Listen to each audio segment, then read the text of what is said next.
हा प्रश्न तुम्ही बघू शकता, गट ब पूर्व 2022ला येऊन गेलेला आहे मॅथ्ससाठी। 250 मीटर लांबीची रेल्वेगाडी 45 किलोमीटर वेगाने धावते, तर 250 मीटरचा प्लॅटफॉर्म ओलांडण्यासाठी तिला किती वेळ लागेल? अशा प्रकारचं प्रश्न विद्यार्थी मित्रांनो तुम्हाला distance is equal to time into velocity या फॉर्म्युल्याने सोडवायचा आहे। एकदम सोपा प्रश्न आहे। जर तुम्हाला फॉर्म्युला आणि तुमची प्रॅक्टिस नीट असेल तर काही सेकंदात हा प्रश्न सुटू शकतो। अशा प्रकारच्या गणितामध्ये ट्रेनची लांबी आणि प्लॅटफॉर्मची लांबी ह्या दोघांची बेरीज करायची असते विद्यार्थी मित्रांनो। जसं की distance is equal to time into वेलॉसिटीमध्ये डिस्टन्स आपल्याला माहीत नाही, डिस्टन्स म्हणजे x प्लस वाय आणि is equal to T into V. तर इथे एक्स म्हणजे काय असतं? एक्स म्हणजे इथे ट्रेनची लांबी घ्या तुम्ही, ट्रेनची, आणि इथे वाय म्हणजे प्लॅटफॉर्मची लांबी तुम्ही घेऊ शकता, प्लॅटफॉर्मची लांबी। आता या दोघांची तुम्हाला बेरीज करून time into velocity is equal to करायचं आहे। याचा अर्थ 250 प्लस ट्रेनची लांबी प्लस प्लॅटफॉर्मची लांबी is equal to time into velocity, असा ते फॉर्म्युला बनतो तो। आता फक्त तुम्हाला याच्यात किमती भरायच्या आहे। 250 तसंच राहू द्या, 250 प्लस 250 इज इक्वल टू, त्यांनी टाईम दिलेला आहे, किती टाईम दिलेला नाही आहे तर आपल्याला टाईम काढायचा आहे। वेलॉसिटी दिलेली आहे 45 किलोमीटर पर आवर।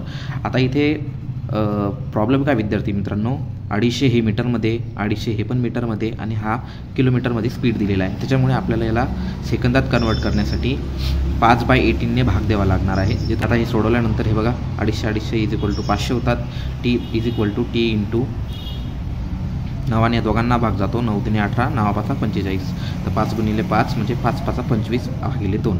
आता यांचं तुम्हाला क्रॉस मल्टिप्लिकेशन करायचं विद्यार्थी मित्रांनो।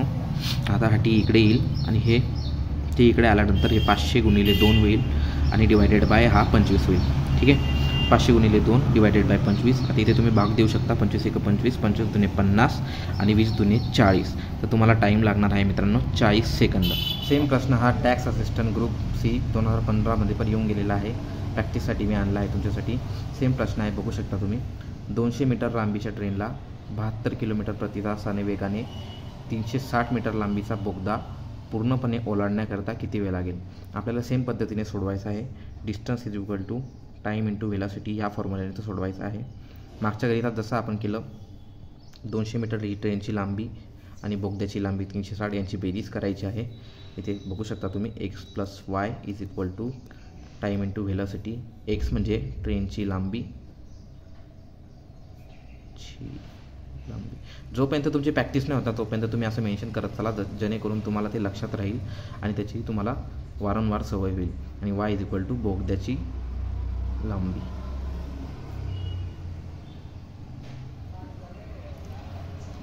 चला मग आता किमती भरूया आपण।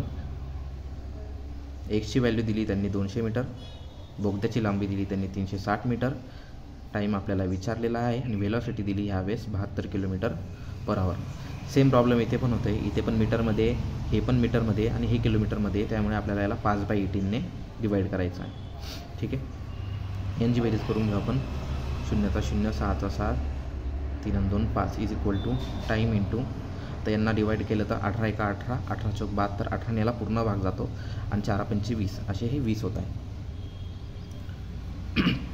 इथे नेक्स्ट स्टेपमध्ये आपण बघू, हा 20 इकडे गुंततो आहे, इकडे आल्यावर हा 20 भागेल याला 560ला, मग ते काय होईल 560 भागिले 20 इज इक्वल टू टाईम।